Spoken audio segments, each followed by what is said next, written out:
Anak, andyan ka na. Hi, Ma. May party daw ang mga Louis sa kabila para sa anak nila. Iniimbita nila lahat tayo. Ayokong pumunta. Bakit? Sabihin mo, natakot ka na ba kasi kinukulit ka nung anak nilang babae dati? Napagtripan yung anak nyo ng baliw na babae.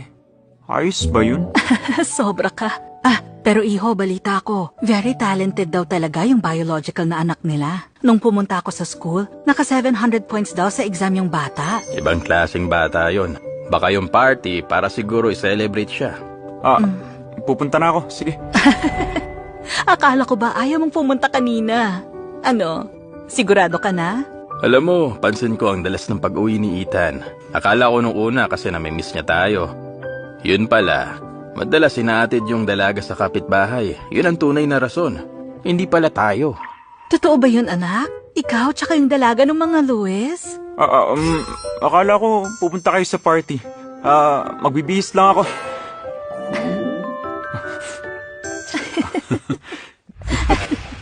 Philip! Come in. Tara. Upo kayo, upo. Hi, Ethan. Dito ka na umupo sa tabi ko. Gusto ko yung pagkain doon. Ngayon, pinagdiriwang natin ang pagpasa ni Nancy sa admission exam. Nancy, dapat sa huling yugto mo na to, mas lalo kang magsikap. Okay, Papa. Linda, kahit di kagandahan ng score mo, okay lang. Pero dapat tularan mo na ang kapatid mo ngayon. Doon sa huling physics problem, paano kaya naging 30 joules? Yung sagot sa heat produce, mali kaya yung answer key? Pag nangyaring pumasa si Nancy sa Luminara, sana si Ethan ang magbantay. Hindi po pwede.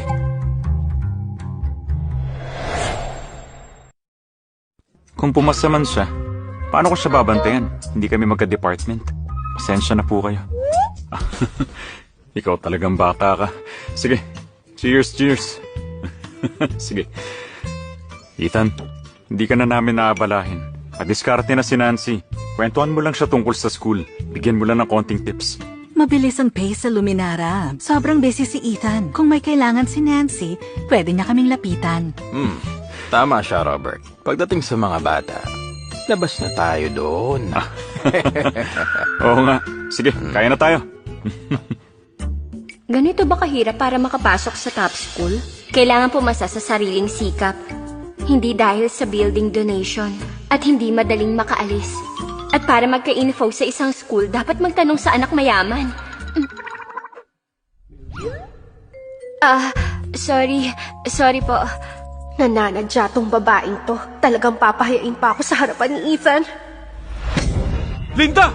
Paiyak na, natatawa ka pa? Ang sama mo. Ang baba mo lang sa exams. Aasarin mo pa si Nancy? Hindi ko naman siya inaasar. Inaasar mo. Halata namang naiinggit ka sa kanya. Linda, mag-sorry ka. Linda, mag-sorry ka na. Mula ngayon, mag-focus ka na lang sa tama. Magpatulong ka kay Nancy at mag-aral. Magpapatulong ako sa kanya? Di sira ng pag-aaral ko.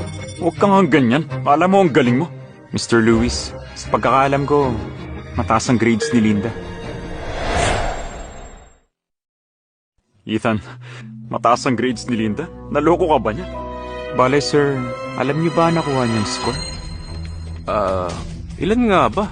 Mga 3 or 400 siguro. Kung titingnan pinanggalingan niya, aasa ka pa? Kainis. Hamakin mo na ako. Huwag mo lang hamakin ang probinsya ng Brookshire. Hindi kami basta-basta. Wala lang kaming top universities. O ano yan? Yung binti ko. Ano na naman bang pinagagagawa mo dyan? Binigo kita, probinsya ko, Brookshire. Linda, sabihin mo sa amin, ano ba talagang score na nakuha mo? Gusto niyo talagang malaman? Nakakuha ako ng 7... Oh, tumatawag yung school director ni Nancy. Nakakuha ako ng score na... Ganyan kagaling yan si Nancy. Yung teacher niya mismo ang tumatawag sa amin. Hello! Naririnig niyo ba ako? Kumakain tayo. Pwedeng sa labas mo sagutin? Ay naku, ano ka ba naman? Ang tagalan nating kapitbahay mga Miller. Okay lang naman yan. Tama ba ako, Philip? Oo, tama. Hello! Naririnig niyo ba ako? Mr. Lewis, ang bait niyo talaga. At dahil celebration to ngayon ni Nancy, speaker natin para marinig ng lahat. Okay ba? Yes, hello? Yes, hello. Hello, Mr. Lewis. Hindi ko po makontak asawa nyo, kaya sa inyo na lang po. Ang score ni Nancy sa mock exam ay 541 points, 3 points above passing score.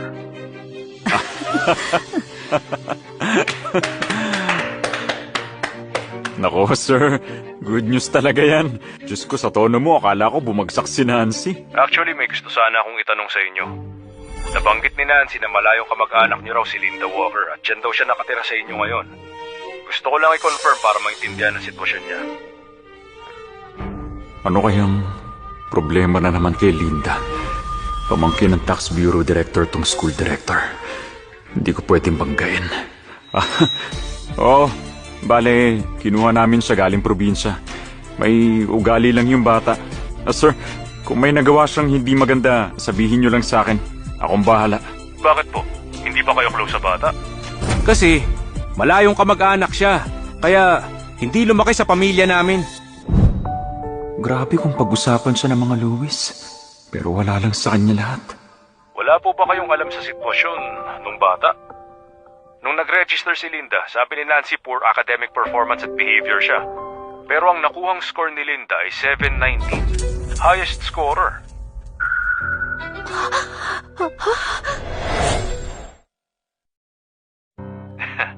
Hindi sana mababa ang score ni Nancy kung parehong education level ni Linda. Kung may star student lang ako tulad niya, promoted na ako to vice principal. Baka pwede siyang palipatin sa klase ko. Nakakahiya.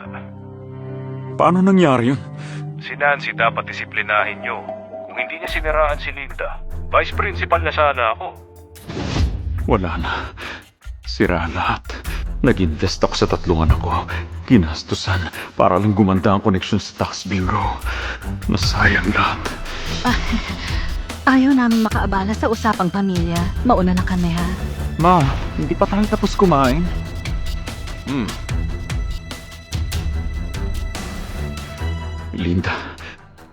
Linda, halika rito. Kumakain pa ako. Sabihin niyo na lang ngayon. Sobrang imposible. 719? Nandaya ka siguro, no? Sabihin niyo na sa akin lahat. Pero yun talaga score ko. Ikaw, kahit aralin mo lahat ng libro, kakayanin mo ba yon? Aba, hindi ba hindi mo afford magpa-tutor? Di ka makapag-aral dahil sa trabaho? Oo, kaya pinilit ko talaga mag-aral maigi. Magpaturo sa teachers. Wala talaga akong sinayang na oras.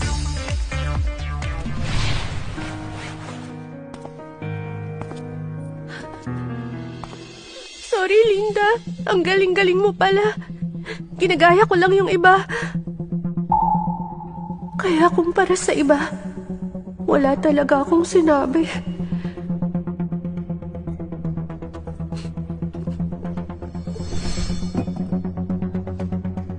Sorry na talaga.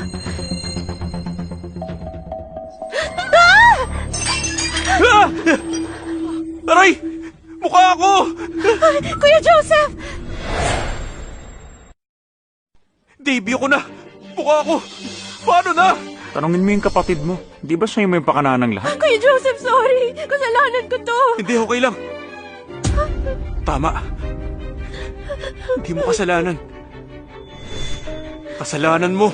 Ano namang kinalaman ko sa nangyari sa'yo, ha? Hindi mo tinago score mo at pinalabas mong bagsak ka. Hindi magkakagulo ng ganito. Okay ka lang ba talaga? Sure ka bang walang on-off dyan sa loob mo? Tao ka ba? Kuya Joseph, sorry talaga. Kasalanan ko kung bakit nasugatan ang mukha mo. Nancy, tama na nga yan. Hindi mo kasalanan. Hindi, kasalanan ko lahat to. Nancy! Tumigil ka na nga!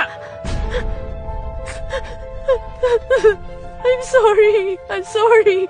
Sorry, Kuya Joseph.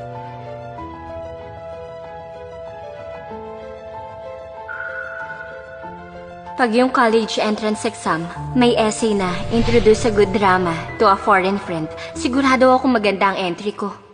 Yung ampon, binubuli yung tunay na anak. Hinamon pa tayo ng basag na bote. Kung may kakampihan man ako, sigurado ako si Linda na yon. At hindi ko susuportahan yung mapagpanggap na tulad mo. Ethan, tama na. Huwag ka nang dumagdag. Kuya, sorry talaga.